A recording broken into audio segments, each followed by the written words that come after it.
নবীজির আহলে বায়তের পঞ্চম ইমাম মোহাম্মদ বাকির আলাইহিসসালাম।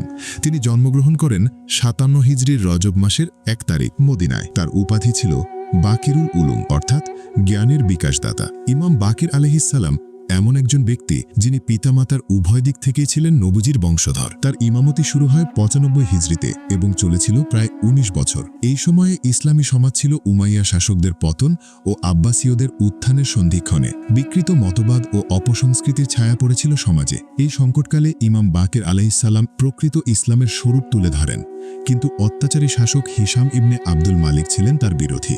তিনি চেয়েছিলেন ইমামকে নিঃশেষ করে দিতে। শেষ পর্যন্ত ষড়যন্ত্রের মাধ্যমে বিষ প্রয়োগে তাকে শহীদ করা হয়। সেই হৃদয় বিদারক দিন ছিল ১১৪ হিজরির জিলহজ মাসের ৭ তারিখ, যেদিন এই খবর মদিনায় ছড়িয়ে পড়ে।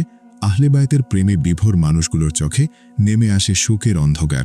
একদল মুমিন তার পবিত্র দেহ বহন করে জান্নাতুল বাকি কবরস্থানে নিয়ে যান, যেখানে তাকে দাফন করা হয় তার পূর্বপুরুষ ইমাম হাসান আলাইহিসসালাম ও অন্যান্য পবিত্র আহলে বায়তের সদস্যদের পাশে। আজ তার শাহাদাত বার্ষিকীতে জাফরি মিডিয়া পরিবার থেকে থাকল গভীর শ্রদ্ধা, শোক এবং সমবেদনা। ইমাম বাকির আলাইহিসসালাম বলেছেন, জ্ঞান এমন সম্পদ, ওই জ্ঞান অর্জন করো যা তোমার অন্তরকে উন্নত করে এবং আমলকে পরিশুদ্ধ করে। ভিডিওটি শেয়ার করুন যেন অন্যান্যরাও জানতে পারে আহলে বায়তের এই দীপ্ত ইতিহাস।